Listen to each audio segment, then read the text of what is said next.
हरियाणा में इन दिनों सभी सियासी दल चुनाव को लेकर अपनी कमर कस चुके हैं और आगामी लोकसभा और विधानसभा चुनाव की तैयारी में जनता के बीच अपनी पकड़ मजबूत करने के लिए पुरजोर कोशिश में जुटे हुए हैं।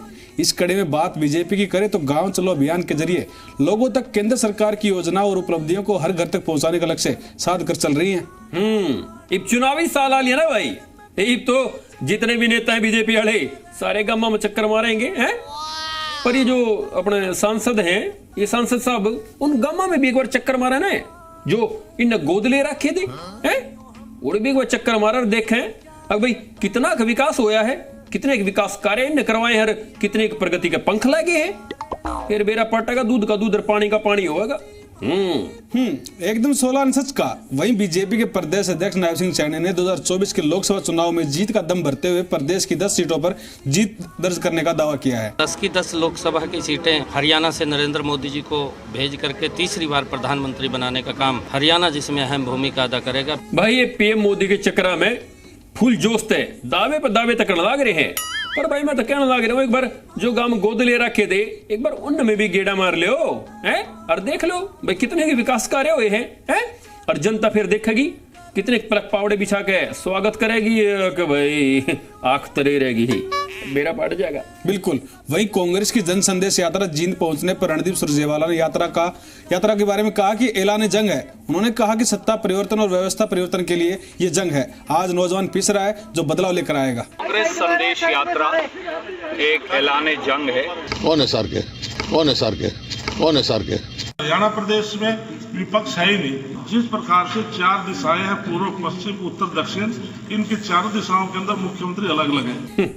नेताजी ये जंग, ये बदलाव है, पहले ये जंग मतलब और दूसरी पार्टी के लिए तो बाद में लड़ी हो, पहले अपने भीतर की जंग तो सुलझा लो। सही कहा। वहीं पंचकुला में अशोक तंवर के समर्थकों ने बीजेपी ज्वाइन की है। इस दौरान तंवर ने विपक्ष पर निशाना साधते हुए कहा कि बहुत सी ऐसी राजनीतिक पार्टियां हैं जिनमें सिर्फ कंकाल बचा है। उन्होंने कहा कि जो जितना जोर जोर से चिल्लाता है वो उतना बड़ा बेईमान निकलता है। बहुत सी राजनीतिक पार्टियां हैं जो कंकाल रूप में है, जिनके अंदर कुछ नहीं बचा है। जो जितना चिल्ला के बोलता है वो उतना बड़ा बेईमान निकलता है। कंकाल नेताजी, जो मतलब आपकी विरोधी पार्टी भी एक कंकाल है, तो फिर हाडमास वाली कौन सी पार्टी से है वो तो बताओ। वहीं पलवल से फरीदाबाद लोकसभा क्षेत्र में कांग्रेस संदेश यात्रा लेकर पहुंची कुमारी सैलजा ने कहा कि वक्त के साथ बदलाव जरूरी है। वक्त के साथ बदलाव जरूरी। ये तो आपस में लड़ के जैसे इंडी आपस में लड़ के खत्म हो गई, और उसी प्रकार से ये जो कांग्रेस है ये तो पहले ही पटी हुई है। बेहतर होता है यदि वो सब एक पार्टी के रूप में यदि लोगों के बीच में जाते हैं। अब तो संदेश इस यात्रा के माध्यम से ये जाने लग रहा है कि एक धड़ा अलग है, एक धड़ा अलग है। मैडम जी एकदम सही बात कह रहे हो भाई, वक्त के लिए बदलाव तो है घरे, पर मैडम जी सब तक घना बदलाव तो हरियाणा कांग्रेस में चलता रहे है। बिल्कुल। वहीं बीजेपी नेता एवं लोकसभा प्रभारी सुभाष बराला ने लोकसभा चुनाव में बीजेपी की जीत का दावा करते हुए कहा कि जैसे अर्जुन को सिर्फ मछली की आंख दिखाई दे रही थी, ठीक वैसे ही उन्हें भी हरियाणा की लोकसभा की 10 सीटें दिखाई दे रही और उनके ऊपर कमल का फूल खिलता दिखाई दे रहा है। अर्जुन को जैसे मछली की आंख दिखाई देती थी, भारतीय जनता पार्टी के कार्यकर्ता को 10 कमल दिखाई दे रहे। भाई बीजेपी वाले तो मछली की आंख की डाल, मछली की आंख की डाल हरियाणा लोकसभा की 10 की 10 सीट दिखने लग रही है। फिर कांग्रेस और आम आदमी पार्टी वाला ने के दिखने लग रहा भाई, या सोचने वाली बात से। ओ ये बतावे अपनी सीट शेयरिंग पे उलझे पड़े हैं भाई। बिल्कुल सही कहा। आम आदमी पार्टी के हरियाणा प्रदेश अध्यक्ष सुशील गुप्ता ने हरियाणा में कांग्रेस के साथ सीट शेयरिंग के सवाल पर जवाब देते हुए कहा कि कांग्रेस और आम आदमी पार्टी का 5-5 का रेशो होना चाहिए, क्योंकि कांग्रेस के मुकाबले उनका संगठन हरियाणा में मजबूत है। गुप्ता ने कहा कि उन्होंने अपनी रिपोर्ट आलाकमान को दे दी है, बाकी जैसा आलाकमान तय करे।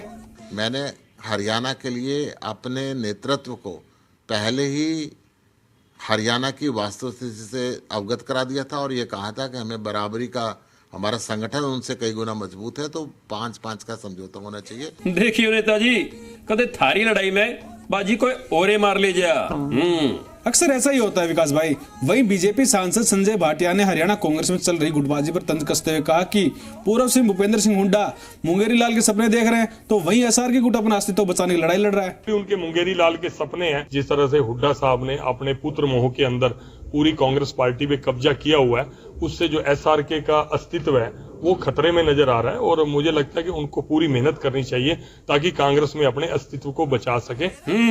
भाई 2024 का चुनाव आंदे लवे लाग दे, जितनी भी पार्टी, जितने भी दल और जितने भी नेता से ना, सारे एक दूसरे नमने बयान देने लग रहे हैं, दो भी पछाड़।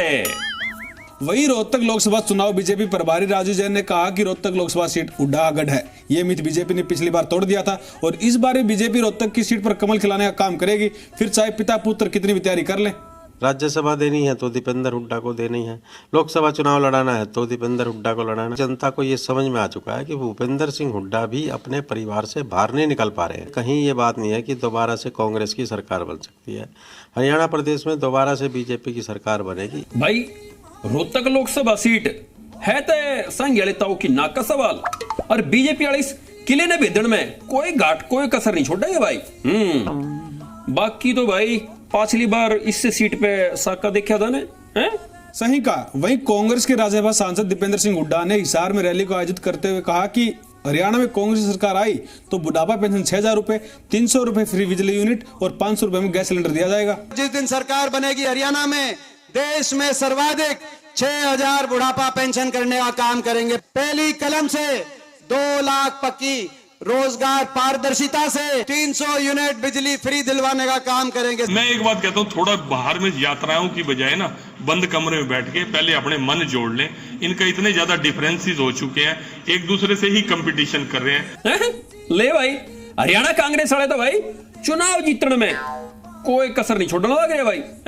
भले गुटा में बैठ रहे हो पर लोक लुभावन वादे करने में घाट निकालने लग रहे हैं।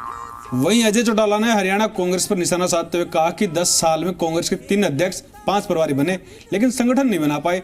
लट्ठम लट्ठा हो रही कांग्रेस पहले अपना संगठन बनाए, बाद दूसरे दलों की चिंता करे। पहले आप अपना संगठन बना लो। 10 साल हो गए, 3 अध्यक्ष बदले गए, 5 प्रभारी बदले गए, रोजाना लट्ठम लट रहते हैं, कहीं एक जगह इकट्ठे बैठ नहीं सकते। वो लोग भी सौपन देख रहे हैं सत्ता में आने के। ले भाई चौटाला साहब थे हरियाणा कांग्रेस की दुखती रग पे आधरण में वहां लांदे। वहीं पूर्व मंत्री कैप्टन अभिमन्यु ने आम आदमी पार्टी और कांग्रेस पर तंज कसते हुए कहा कि 1 और 1 मिलकर 2 होते हैं लेकिन कांग्रेस और आपको मिलाकर 0 ही रहेंगे।